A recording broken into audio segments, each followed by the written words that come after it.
Hey, welcome to a Tuesday edition afternoon of the Real Deal podcast. Let's go.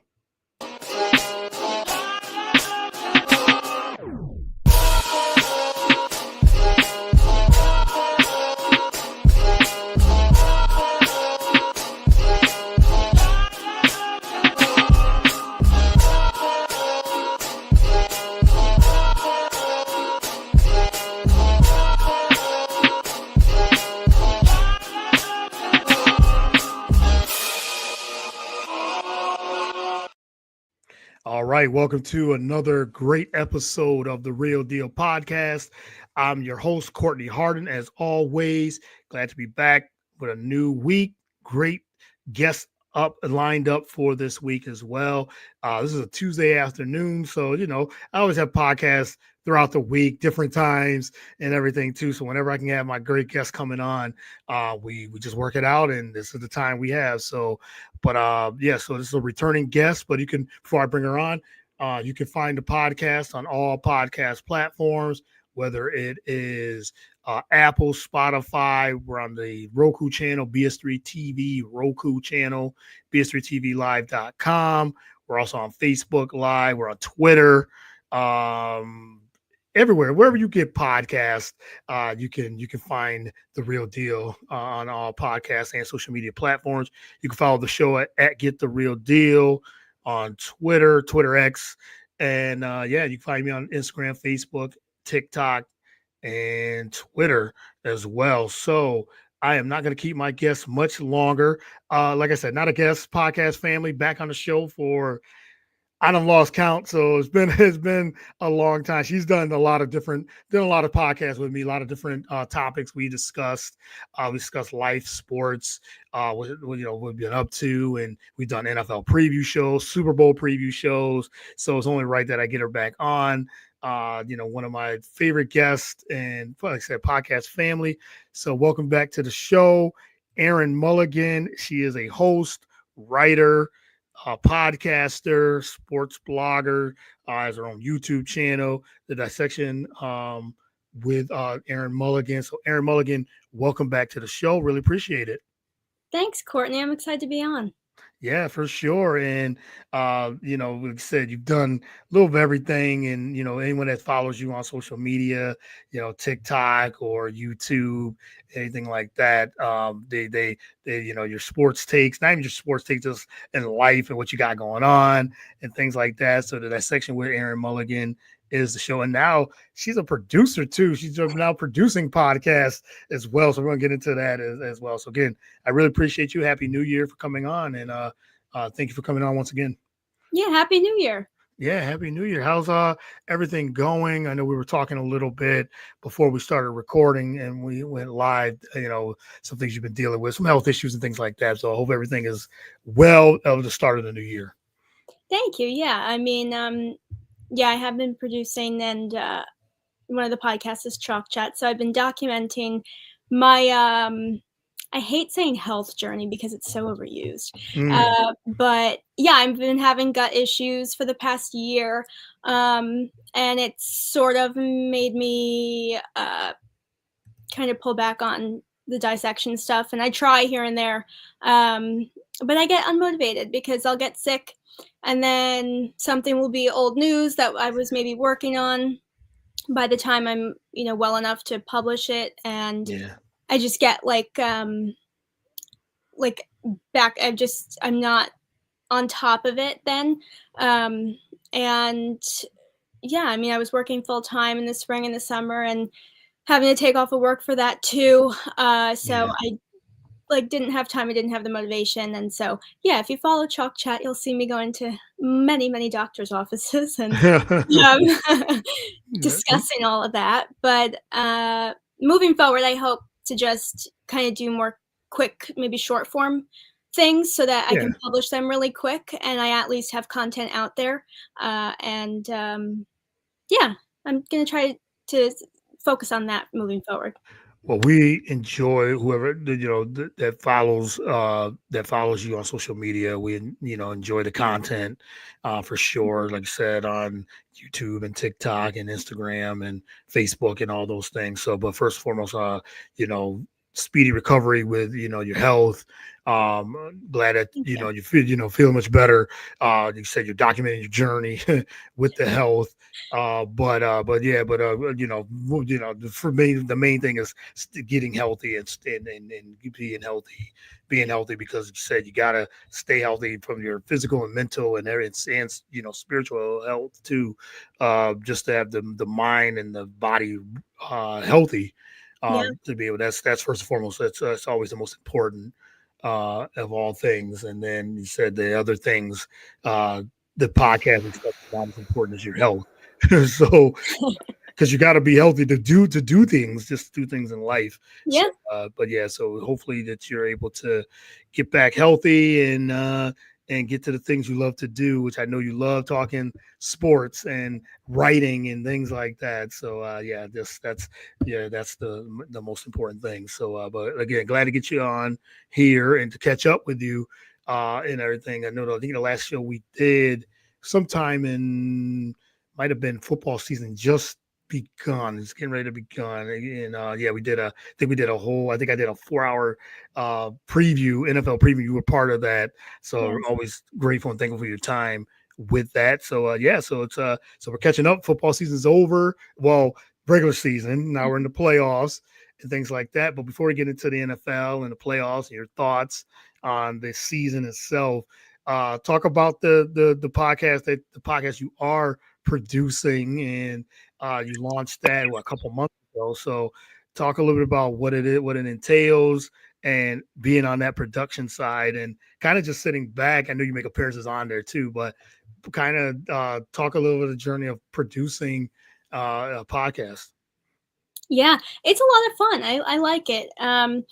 So I'm doing, let's see, I have three that I'm producing. One of them is called Chalk Chat, and Hmm. that is the two hosts are my mom and her friend from college, Lauren. Yeah. Um, and they're just really funny together. And I guess a lot of people, Lauren came up with the idea to do it and forced, convinced, whatever you want to say, my mom to do Yeah. it. And I'm glad she did. And just people always since they met said that they were so funny together, Yeah. and wished, I mean, like, Lauren belongs on TV. She could be a stand-up comedian, and my mom just will make little comments that make you laugh. So uh, doing that is a lot of fun because I've always known how funny they are together, and now people are Right. commenting. They're like, oh my gosh, we love you guys. I look forward to every episode, which is also nice to see that people are looking forward to it. And they just talk about life. I mean, it's called Chalk Chat because they met in college studying education and then became teachers and got jobs at the same elementary school. And they were put in classrooms across the hall from each other. So they would talk to each other while they were teaching, shouting across the hall. So, you had chalkboards. So we thought, why not Chalk Chat? Because that's how their friendship started through Yeah. teaching. So they talk about teaching, but they talk about old stories that they have, crazy stories that they have. Like they stalked Rosie O'Donnell once because they went to Oh see wow. her at the show. It's just so funny. And then um, they'll talk about just different things in life, maybe a little bit of current events, not too much, but they'll just go off on tangents with each other, and it's really entertaining. And we hope that it's kinda something that people go to while they're driving, or they just wanna hear something that makes them feel good. So, it's a lot of fun, and yeah, we do that. Let's see, we break it up into, so they usually do, like, an hour or 2, for an episode, so we break it up into 3 parts per week, so Monday, Wednesday, and Fridays, um, new parts come out. They're about 10 minutes so that we can fit them onto TikTok in a reasonable, uh, amount of time. Yeah. And yeah, so that's what we do. And then I'm also producing Time Out with Sydney and Erin. That's me and Sydney Walker's podcast. Yes. And we recently just recorded one that I'll be sending to her today, and releasing it out soon. Um, We talk about sports and pop culture on that one. And we just had a guest on for the first time. So that was fun to kind of have a third person. And the other one is the Catholic Hawks, which is from the Catholic Campus Ministry at Monmouth that I was involved in. And so I book guests for them and I produce it, and then we publish it and put it out. So got 3 going on right now. Yeah, you've been busy with the production and being, being in front of the camera and behind the camera, producing a lot of different things too. We got a couple comments here. Nathan Ramasandra of the In Our Sports Show says hello. You guys are the best. Happy New Year. And yeah, keep up the great work. Thanks a lot. Always a great supporter of his podcast as well. Praying for the people in LA for sure. Yeah, that's definitely on everyone's mind. That everyone in the wildfires in California, Los Angeles, yeah, thoughts and prayers are with the families and those. We just hope everyone's safe and prayers to to all those that lost homes and things like that. It's devastating over there in LA as well. So, but yeah, it's been but you're doing a lot of different things, and we talked about this I think last year, the last time you were on the show, about production and what that entails, and now that you're like full speed, even though you were doing some podcasting on YouTube things with the dissection of Erin Mulligan. It was now you're doing a lot of different things. So a lot of it's different podcasts for the different audiences too. It seems like too. Yeah, which is interesting too, because I'm used to a sports focused audience. Yeah. Even in college, I mean, I focused on sports, and so now I have like, okay, I have to tweak some things or think about different viewers. But it's fun because then it's kind of a challenge, and it's something outside your comfort zone a little bit. But it's also cool to be doing it because I'm realizing I know how to do certain things while editing the audio and the visual, or making graphics for stuff that I learned in school. So it's kind of nice for all those things to tie together. Come together, yes, and as you said, you doing graphics, doing production, booking guests. Those are the things that entails of producing a podcast. The behind the scenes hard work that we do, as you said, of booking guests or emailing and trying to find the topics and time and things like that. For so, I know for sure what what that entails of doing that. But I'm good. Glad that you're doing all those things. Like I said, I've been listening to a lot of the work that you've done and the content that you have done. So yeah, looking forward to. Looking forward to all the things you got coming up in 2025. So, but speaking of 2025, got to get into let's get into some NFL chatter, and we got the NFL playoffs. I know you're a Giants fan. They didn't make the playoffs, and not to rub it in, not to rub it in. As you know, I'm an Eagles fan. They're heading into the second round, and with a win against the Packers.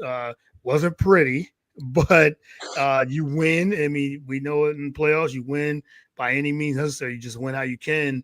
It doesn't have to be style points or anything like that. Just you win to advance. You win to get in. Win to move on, and everything too. But let's go before we get into the playoffs. Let's talk about the New York Giants and another disappointing year. I know you even had predicted like.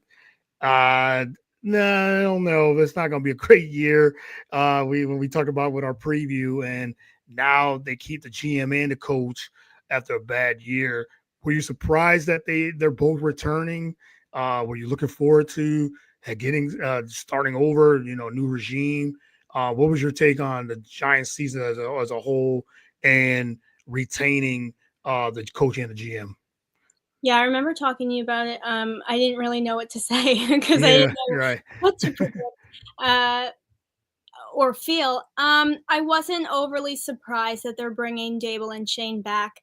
I won't say it was a sense of feeling overjoyed by any means, just because we're in such a rut and it's so obvious. And I don't really know, obviously, what's going on behind the scenes and in the front office that makes them want to stick with them. And Right. mainly because I feel like Joe Shane's career, and listen, this isn't like an attack against him personally, but his career is what's going to be remembered about his career is him giving away Saquon so willingly and being so Yeah. adamant about it. So, last year he lost the fan base's trust. And then going into the season, it's like, well, why? I mean, I understood why they made Dable the play caller, fine, but mid-season, it still wasn't working. We knew last season that him as play caller wasn't working. They Wasn't working. rotated the play calling duties 3 times last year. Right. It worked, but a consistent, takeaway was that it wasn't successful when he was in that role. And I don't think Right. he's a bad coach. I mean, he had great success in Buffalo, but what I see is I don't understand why John Mara doesn't just sit and look at the patterns. Look at someone like Bill Parcells. Look at someone like Tom Coughlin. They're really similar personalities because they're Mhm. old school and they don't take any crap from the players. Dable does, I feel like. I feel like he wants to please them. He wants them to like him. And that's Right. really dangerous. It's almost like when a parent wants their kids to like them more so than actually parenting them and teaching them lessons and kind of Mm. tough love situation. Mhm. And again, I don't think he's a bad coach at all. I think he has the right intent. It's just not working. And I don't get that mentality. I don't see what the attachment is between both of them. I don't know why John Mara and Steve Tisch were like, no, we're sticking with them. And they're so they just campaign for them so much. Yet Right. John Mara consistently comes out and says, we're embarrassed about how we've been playing. Nobody wants to make changes more than I do. Well, you're not making changes. And I understand if he wants to give him another chance, but this is the last season, I think, that if they fail again, then they're out. And unfortunately, he's going to have to do hiring once again. I mean, it feels like it's a rotating door at this point, Right. but it's just very it's very unfortunate, the situation, because they could be good. And I do want to add, I was really glad that I had to go grocery shopping towards the end of the Giants game, Mm. the last game of the season, because I listened to it on the radio. And Carl Banks and Bob Papa, I think a lot of people would say that they were ripping the team apart, but really they were just being honest. Because Yeah. yeah, because when you are critiquing the Giants or observing simply the Giants, it comes out in an ugly manner because Mhm. they're that bad. And it's not Right. even like they don't have talent, because they do. And that's what's really frustrating about them. And I mean, the main two positives I took from this season were Malik Neighbors and Dexter Lawrence. Dexter deserves way better than this. And Malik looks like he's been there for 15 years because he looks so Yeah. fed up. So, but Carl Banks, he said that they're undisciplined. He said it's not even the coach's fault. It's the players. So I don't know if that means that they're not focused enough, that they have this sort of mentality where they deserve everything and they're not just I don't know, they're not focusing, but he said it's discipline. He said shame on them. And whatever Carl Banks says is usually right. Yeah, I mean, he would know. Giant legend Really? like Carl Banks would know what a locker room looks like, what winning looks like. Mm. Just for the fact of just being on winning teams, Super Bowl teams before. So it's not like he doesn't know what he's talking about. But you're right. I think, and as you said, you're a Giants fan, observer, really follow the team in itself.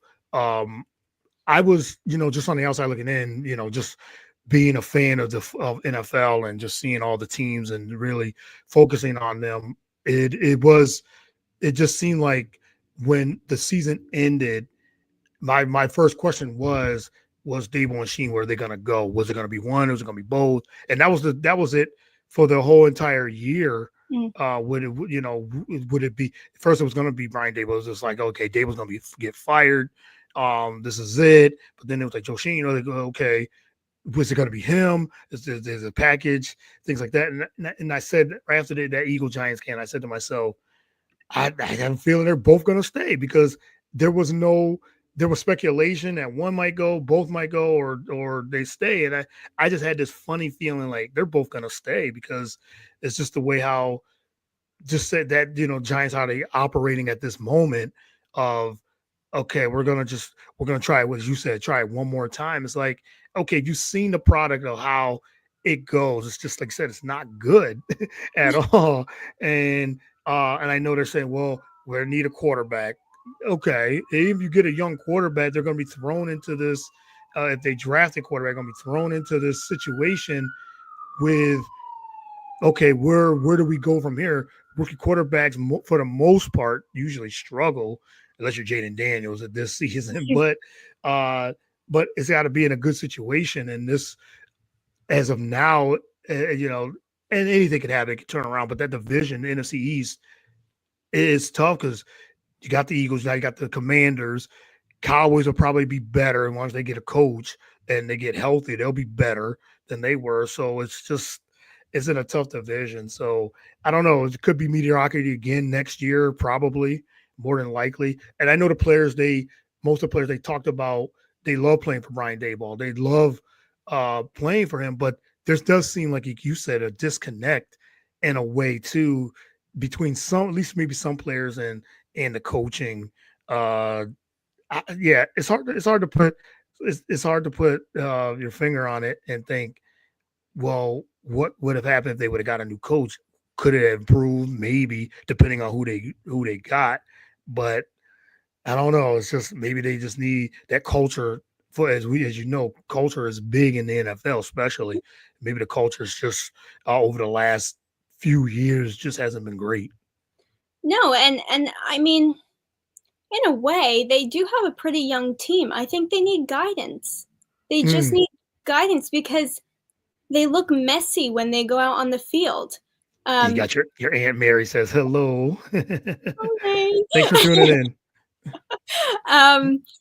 They look messy. They look unprepared. So Yeah. it's almost a sense of they don't know the playbook. Like, they don't know where they're supposed to be. Total disconnect. And it doesn't help that you don't have a consistent quarterback.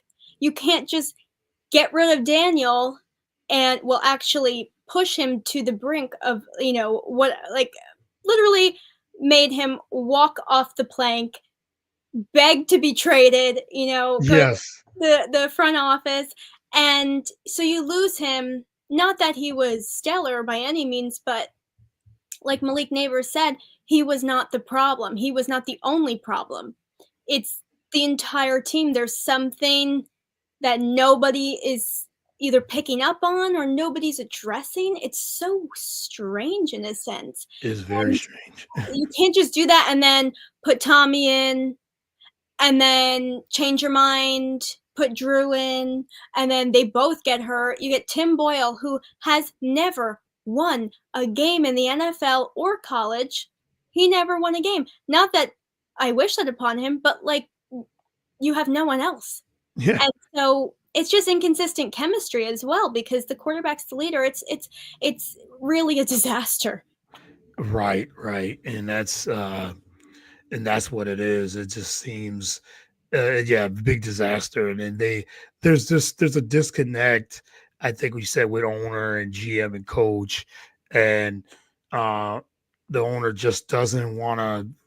I don't know. Just as you said, he was upset that that whole thing with Saquon and the way it was on Hard Knocks, and Joshin just doing that, and as you said, lost the trust of the fans, and we talked about the Saquon thing, and it just seemed like Saquon was probably on his way out anyway. It's just the way it happened. I think that's, as you could speak to that as a fan, the way it happened, of the trust of, and the air that way. it was no matter where Saquon went. Yes, he went to the Eagles and had a historic season and everything. But if he went, he was leaving because there was no the trust was gone, and as you said, Daniel Jones wasn't the only reason for the Giants to struggle the way they've done the last few years. He's one of the reasons, but he's not the reason. He was just a scapegoat over everybody else. But now he's gone and Giants in the market for a quarterback. So let's talk about that a little bit. Do you see them going after a quarterback in the draft or with they have the third pick? Shador probably be gone by that time. And were you rooting for them to get that number one pick? Or, Cam Ward he might fall to 3. So there's a few quarterbacks at the top, or do you feel like there needs to be other things, or do you go veteran wise, or do there need to be other position that needs to be addressed? So no, I actually wasn't rooting for. I mean, I'd love to have the number 1 pick, but I never ever go for losing a game just for a draft pick. I think that's really horrible, and I think. I don't know what the answer is because I'd love to have Cam Ward. He may go at 3. But I've heard about the names swirling around in regards to veterans. So Russell Wilson's name is out there. If you want to call Justin Fields a veteran, we could. I'd love to have. I'd welcome Justin Fields. I think his mentality is great. I think he would survive in New York really well and handle the media really well, and the team. I think he'd get along with them. These other names are floating around: Jimmy Garoppolo, Kirk Cousins. Kirk and Jimmy are too old. I think they're too old, and so is Russell, because this is not going to. I mean, you know what? Actually, it could be a good setup if they draft. I don't know what the money deal will be, but if they trade for a veteran quarterback. So say we do get Kirk Cousins and then they draft Cam Ward. It's kind of an okay situation, but then would we be in the position where we're repeating Cousins and Penix? I don't know. Right. Yeah. You can't predict how Kirk Cousins is going to be next year. I wouldn't be mad if we got Russell Wilson and he was able to mentor a young quarterback. And I really wouldn't be mad if we got Justin Fields. I think he could do well here, but I could also see the Giants just trying to get Travis Hunter, and I don't think that would. I love him. I don't know who doesn't. I think I'm so excited to see his NFL career unfold, but I don't think that's the best path for the Giants because we potentially have a receiving core who could develop so fabulously. Yeah. And I mean, I'm talking receivers. Our running backs are not bad. Tracy was good. Oh my gosh, the world's ending. And for a few days it did. But then we saw how our running backs did, and they were actually one of the strongest positions throughout the season. So I think let's go for a quarterback and try to get him to develop somehow and be mentored, because if we throw him in, we're going to ruin him because all the best quarterbacks are backup at first. So I think it would be a good position to be in. For sure. And you're, like you said, the young core, with Neighbors, Tracy at the running back, who had a great year, real great year. And just at Neighbors, the sensational rookie year as the receiver.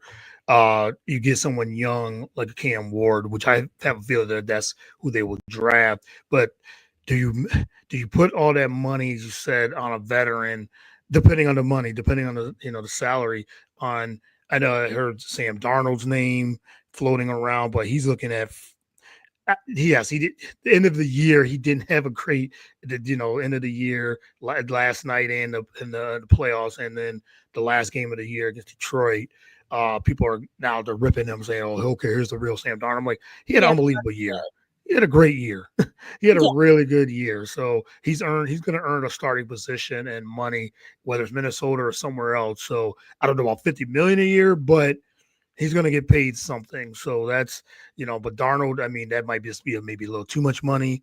Mm. As you said, maybe a Wilson or a Justin Fields. Like I said, I saw those names floating around too that Giant fans were looking at too. So yeah, we'll see what happens there. Yeah, the Giants got a lot of holes to fill, and hopefully you guys could get it turned around sooner rather than later and just build. If you get someone like Cam Ward, you could build with Tracy Ward and Neighbors as that a starting point, and then fill the roster with some veterans and things like that, and get back to being competitive because they said the Giants just wasn't competitive these last couple of years, and uh, we'll see what happens next year. But I want to talk a little bit about another team that's dysfunction in that same area, the New York Jets, and who knows what's going on with Aaron Rodgers, and they're looking for a coach. No coach there. They told Rex Ryan no, thanks, but no thanks. We don't want that again. And Rodgers is gonna retire. What's going to happen with it with that? I think that's the biggest story there with that and trying to find a coach. But what do you think of the Jets and that dysfunction? It was a mess this year for them too. Yeah, pure dysfunction. Uh, I also find the Jets very frustrating because they don't lack talent either. No. It's just the execution of plays. There's just such a disconnect again. There's a lot of disconnect here in the tri-state area. There really is. Yeah. Yes. Very strange, Hmm. uh, because on paper, they're supposed to be A-okay, and they're Hmm. not. I just find it so interesting how I almost feel like it trickles down from ownership. It's Mm. been a mess. They have no leadership from their front office, and that can't be easy to go throughout Yeah. your season and having all these horrible rumors and stories come out about your organization. But on the field, I worry, and I don't want guys like Garrett Wilson, Brees Hall, Sauce, Quinnen Williams. I don't want them to go wasted because Yeah. they're too good and they have the potential to be, whatever, in the Jets Ring of Honor and maybe even the Hall of Fame one day. And I mean, especially Quinnen Williams. I'm a huge fan of his, and I just feel bad that they're experiencing this. So I also find it interesting that Aaron Rodgers had just under he threw for just under 4,000 yards. Yeah. Yet Russell Wilson had a little over 2,000. So why is that stat so different where Rodgers did better on paper, yet with a Hmm. much worse team, and Wilson didn't? You know what I mean? Like, I just think it's interesting to look at these different stats and say, okay, well, one had a great foundation of a team and went to the wild card, and one, it wasn't even a possibility mid-season. I think it's really interesting to look at those different factors. When it comes to Rodgers, I I don't know. I'm a huge Rodgers fan, and I want to see him happy so badly, and I Right. want to see him go out on a high note. And it was hard to see the video of him that looked like he was crying in the locker room, Mm. saying goodbye to everybody, because it must be hard for them all to just say goodbye to each other, knowing that they could have done better, and Right. there was a Right. disconnect, and knowing that that might have been his last game. But I think he should just go wherever Mike McCarthy ends up. Mm. I think it would That's a be good one. interesting to see. Uh, That's a really good one. yeah, but I mean, the whole coaching situation, that trickles down from Woody Johnson. He needs to clean up his act. It's horrible. Yeah. These stories should not be coming out about a National Football League organization. It's embarrassing. It's unprofessional. And to have your quarterback have to go on Pat McAfee and explain himself and say, "No, I had a quick conversation with Woody. I was not involved in the Saleh firing," and all these different things. Saleh should never have even been fired, and I mean, in my opinion, but like it didn't fix anything. It's kind of like Daniel Jones and the Giants. That didn't fix anything. Right. Coaching wasn't the main problem. I don't know where it's coming from, but Woody Johnson really has a problem. He needs to correct it and needs to kind of put out a public apology and statement, I think, because The Athletic took that story and ran with it and it went everywhere. Joe Douglas was willing to give a statement and Yeah. say, I answer to teenagers. See teenagers running Yeah.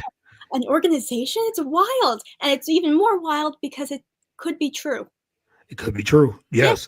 Some of that, yes, that could be true. You're right. It's dysfunction, unprofessional on all parties, but it starts it starts with the owner. It starts from the top and it trickles down to the players. It trickles down to the coaching, GM, and to the players and the organization. It's just such dysfunction.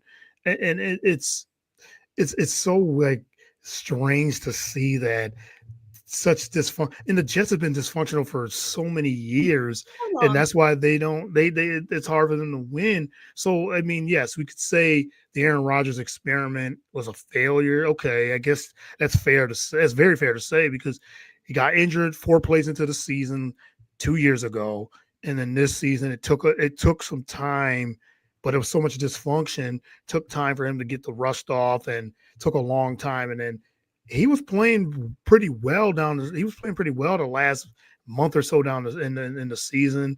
But as you said, they fired the coach, and then it still was dysfunction. So it just the Cowboys the same thing. It's like they always blame the coach, Mhm. and Mike McCarthy's going to be on a team somewhere. He's going to be somewhere. He's going to be in Chicago. He's going to be somewhere that needs coaching.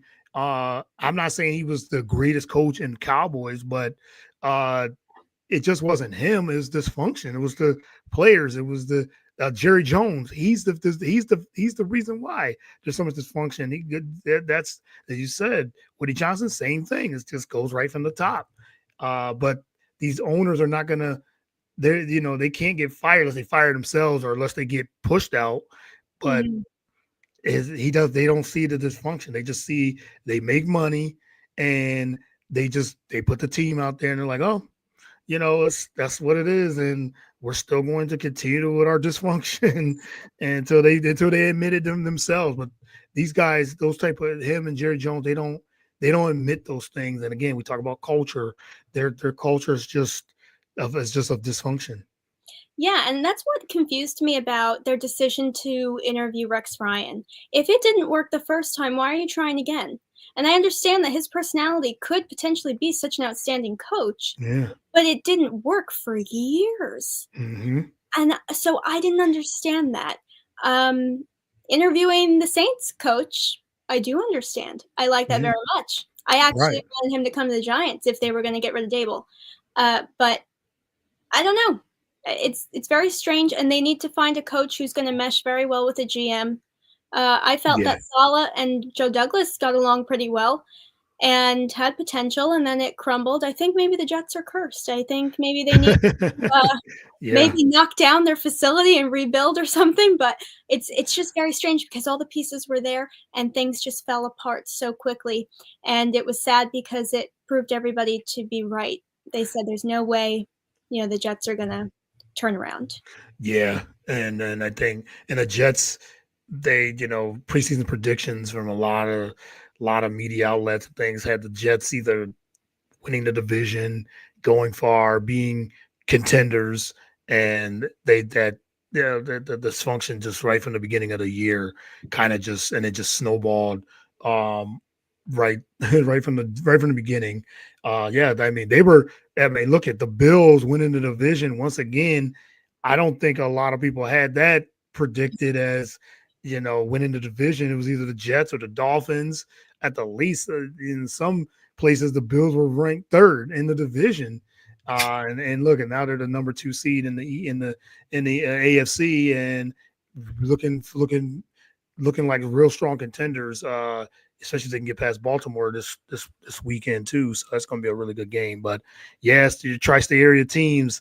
I don't know, Aaron. I don't know what's going on. As we say, unprofessional dysfunction, a lot of Yeah. questions and bad culture. Something is not right. Maybe the cold. Maybe they have to get out of this cold weather starting in spring and summer. Things will turn around a little bit, but there's a lot of things that's got to happen for both New York teams, or I should say New Jersey teams, getting getting it back to getting it back together. So we'll see what the next season holds for those two teams. But let's get into. I want to get into before I let you go. I want to get into the playoffs, and we had some good games, a lot of blowouts for the most part, mostly blowouts. But what out of all the teams that are left in both conferences, who do you feel like has the best chance? Who do you like to see advance and get to the Super Bowl? Bills. Oh, okay. But I fear that they'll fall to the Ravens. Mm, And I would honestly love to see the Commanders in the Super Bowl. wow. Okay. That would be such a Yeah, story. that would be I'm going to say Chiefs Commanders. That's, okay. because Jaden Daniels is just outstanding. I think they jumped the gun on criticizing him early in the season. Yeah. They just weren't really on anybody's radar, and people really disagreed with them throwing the rookie in there. And of course, that's terrifying because we see what happens time and time again with different rookie quarterbacks. And he didn't have the chance to be mentored by someone per se, and sort of be able to watch somebody actually on the field.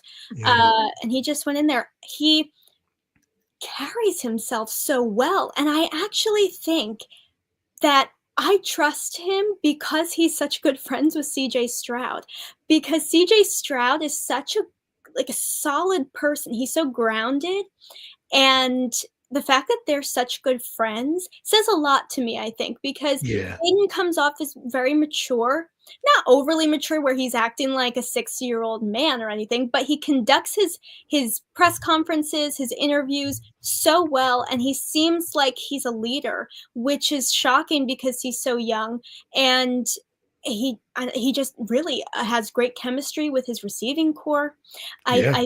I'm very excited to see Luke McCaffrey make a name for himself, because it must be difficult to go on the field with that name and be overshadowed not just by your dad but by your brother. And I think this is really exciting to watch. Dan Quinn getting another chance.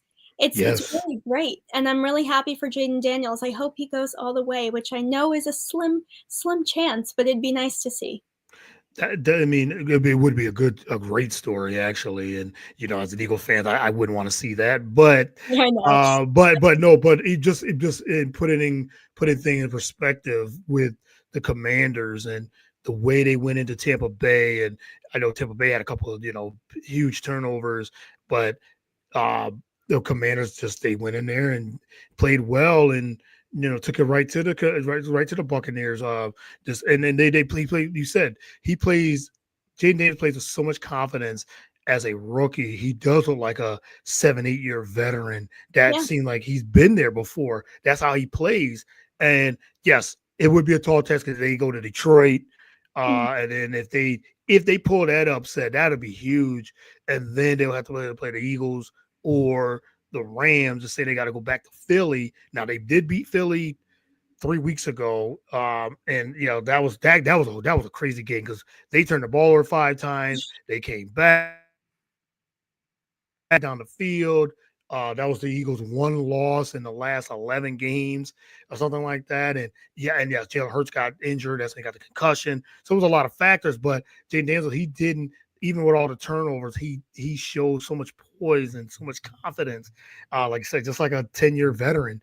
So they could, I mean, I wouldn't be I know people would be shocked if they went in Detroit and won. Yeah, it would be a big upset, huge upset, to say the least. But would it be very shocking if they went in there and he played with so much confidence they beat Detroit? I I say no. I mean, for me, I think they could. It's always a possibility for anyone to get beat, and Detroit might take them lightly. I mean, it could be that. I mean, yes, Detroit's a great team. I think Detroit's going to beat them in the end, but just because playing at home, coming off a bye, they'll probably have some guys back healthy. Detroit. It's hard to beat them, and it's gonna be any team to beat hard to beat Detroit in Detroit. But Jay Nails can do it. If anyone can do it, he could do it. And the Commanders, as you said, the chemistry with his receivers, his teammates just love to play for him, and Dan Quinn, he said, getting a chance and really instilling a lot of confidence with the Commanders, and having that much confidence in his rookie quarterback is good to see. So we'll see what happens there. On the other side, AFC. I mean, I like the Ravens. Just seem like they get so close. They get so close, and now they got to go to Buffalo, and they're good on both ends of the field. They got one of the best offenses. Their defenses play is improved. Going to Buffalo is that's the game of the week. I really believe, but I think Buffalo pulls that off in a very close game. But if they can run the football like they just did with King Henry and Lamar, Buffalo they're gonna have a hard time beating Baltimore. So, but I think Buffalo, Josh Allen just having an MVP year himself, just like Lamar. I think they're 1A, 1B when it comes to the MVP. So but I think Buffalo will do just enough to beat Baltimore and Kansas City and then Houston. I just think until the Chiefs get beat, Andy Reid and Patrick Mahomes, I just think no one's gonna beat the Chiefs. So yeah, they are they just win. They just know how to win, and when it's playoff time, it's winning time. I see them pulling it off as well. Houston dominated the Chargers this past week, but now it's still gonna be a tough task beating Kansas City. And they didn't have their best year, and they still only lost one game really. In the last game, they set out everybody. So you got that, and of course, I'm gonna go with my Eagles. Of course, I gotta go with Philly. I think they'll play better. They'll play much better. The Rams looked good Monday, so it's not gonna be easy. But I think Philly will put it all together offensively and defensively. They'll have something for the Rams. So yes, I think the Eagles they'll beat the Rams. They'll be out there. They'll just beat the Rams. So that's who I'm picking for this weekend. Yeah, well, I'm never going to pick the Eagles. I'm sorry. I know that. I think it'd be nice to see the Rams, go a little farther because of what's going on right now. Yeah. I don't know. Matthew Stafford's just very reliable. He's so stable as a quarterback. He never seems to worry. I know he's a seasoned veteran, but he just never seems worried at all. And did you see that? I don't remember even what quarter it was. The Cooper Kupp catch last night. Yes. On the sideline, along the sideline. Jeez Louise, they just wanted it so bad. Yeah. And I think it'd be nice to see them get the win. But who else am I? Oh, okay. Yeah, I don't know who to take, the Bills or the Ravens. Me either. Because I could see it going either way. I think this is the potential to maybe be the game of the year. Obviously, the Super Bowl is the biggest thing, but you have the two top MVP candidates going against each other. Yeah. And I don't know. I mean, Josh Allen has stats of a running back, and it's been fascinating to watch him this year. He's just this is a historic year for him too. But Lamar, I understand the possibility of an MVP. What was I watching? Oh, I was watching Up and Adams with Kay Adams, and she had on I don't remember her name, but she has a Ravens podcast, and she just gave all these reasons because I was really campaigning for Josh Allen all year. And then I heard her say all these reasons for Lamar, and I was like, shoot, I don't know what to do now. Because I feel like the Ravens are the equivalent to the Yankees. They always get so close and then they lose. And Lamar deserves to be in the Super Bowl. He just does. It's going to be the saddest story ever if he never gets to the Super Bowl. I have no doubt that he will, especially with Derrick Henry. What an addition to the team. Yeah. And I'm so happy for him because he was never going to get anywhere being with the Titans or anywhere else. Right. So I'm just so happy for him. What does he spend, like thousands of dollars just on food every year? I think that's fascinating. Yeah. I don't remember the exact amount, but it's astronomical how much he spends on his food alone because he takes such good care of his body. Mm-hmm. And that's obvious. It's like his speed looks like he's in a video game. But I don't know. I don't know. I know it's gonna be tough. And the thing with Baltimore to being as close as they were, they had that tremendous year last year too, and losing to Kansas City. It just seemed like that game, they just they they they didn't play how they played all year, and that's the only thing they might get away from their game plan. And it seems like that's how it goes sometimes with Lamar and when it comes to the playoffs. But the tremendous, I mean, the MVP, he was MVP last year. I wouldn't be surprised if he wins it again, be his third. But Josh Allen like you said, Josh Allen had such a great year. This was tough. And if Saquon would have won and beat and got the record for the most rushing yards in a single season and got over that 2183, I believe, he would have got that. And if he would play the last game, more than likely he would have got it. I mean, he's still in the mix with the MVP. Derrick Henry. Like this was a year that has so many that had individual seasons. It could go either way, but like you said, it's a two-way horse with Lamar and Josh Allen. So, as I said, this could be a game of the year. It's definitely a game of the weekend for sure. And yeah, if Baltimore runs the football like they did, it's going to be tough for Buffalo. But Josh Allen's on the other side. As long as he doesn't turn the ball over, which he hasn't been doing, which has been really good for him, and Buffalo can beat you in a lot of different ways too. They can beat you just like Baltimore can beat you with the run and throwing. You gotta, so it's I think it's gonna come down to the defense. Who's gonna make the stops to be able to win this game? I just think Buffalo slightly over Baltimore, but I'm not surprised if Baltimore comes into Buffalo and wins too. All right, I'll take the Bills. Yeah, you got the Bills too.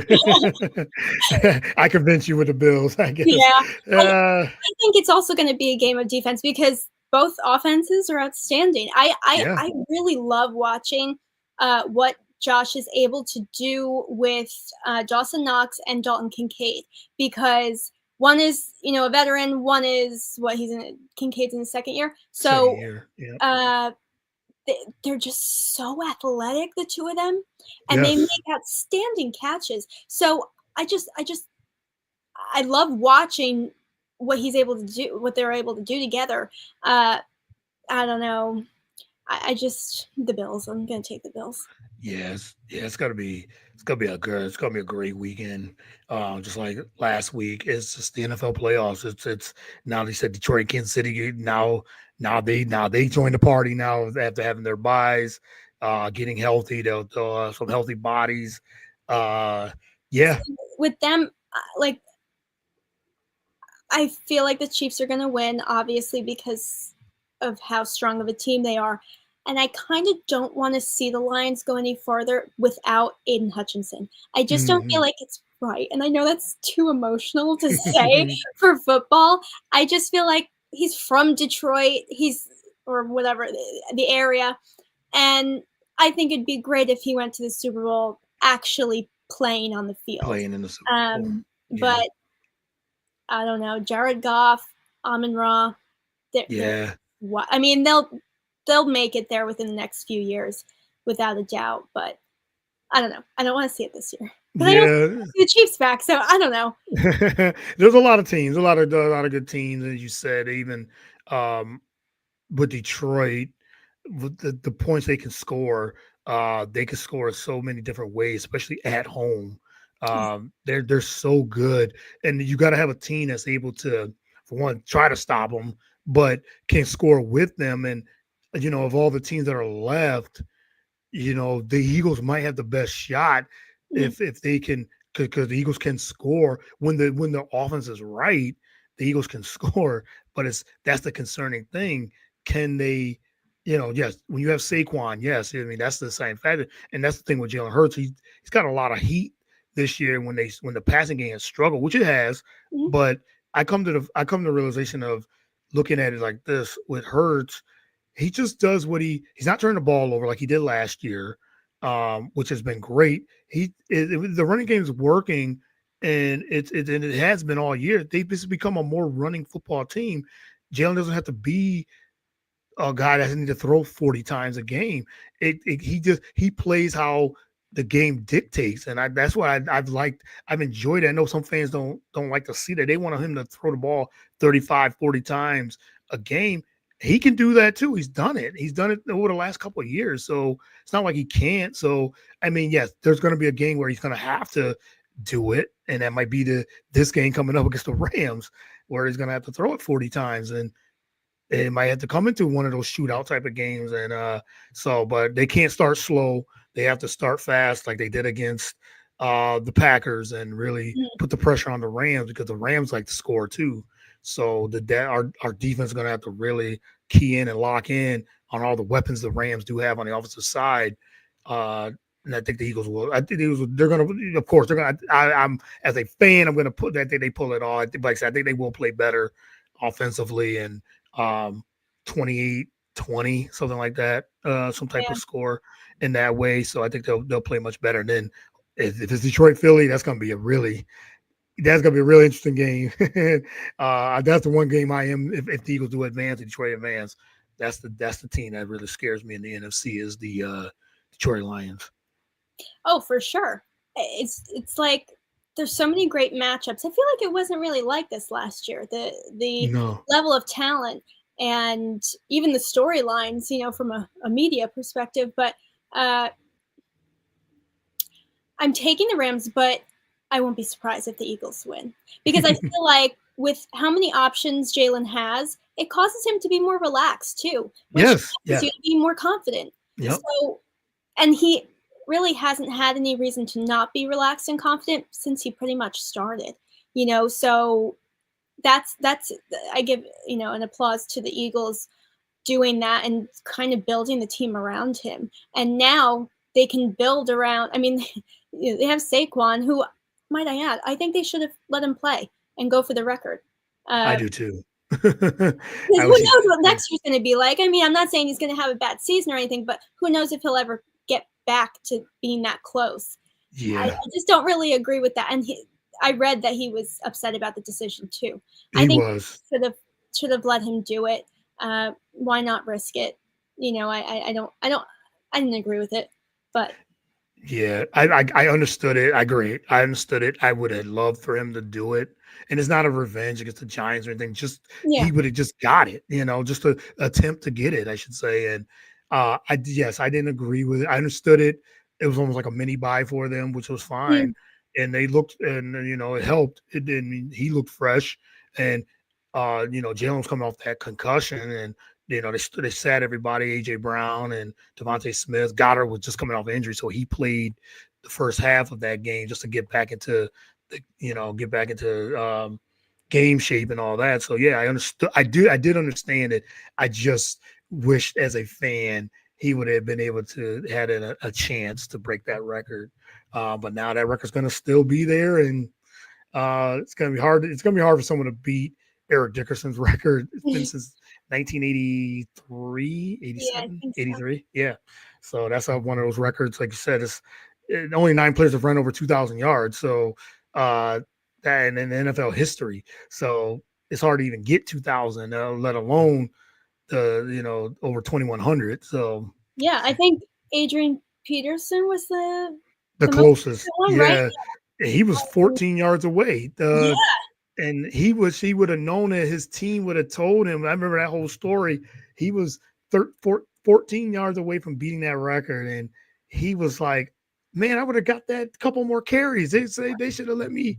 They should have telling me. I would have just stayed in the game and got the record. But Yeah. you know, that's I mean, football. Like you said, Saquon. He's such a team player. That he definitely wanted it, but he's like, he got bigger goals. He wants to try to win a Super Bowl. So Yeah. this is what he, you've seen it over the last 6-7 years. So as a Giants fan, so now I definitely see that now that he just wants to win, Mhm. and this is one of his best opportunities to try to get a Super Bowl. So we'll see. But Erin, I've kept you over an hour, so this has been so much fun. I mean, we was just chatting up. So I really appreciate this. Always conversating with you, and again, thank you again for doing this. And again, I appreciate it, and let everyone know they can follow you on social media and what you got coming up. Sure. Yeah, you can follow me on Instagram at Erin_Mulligan. I always forget. Every time you ask me, I'm like, why don't you just check right now on Instagram? At Erin_Mulligan 23. The same on, oh, you could just search Erin Mulligan. Oh, yeah, same on TikTok. And then on Twitter, I am at Erin_Mulligan 23 again.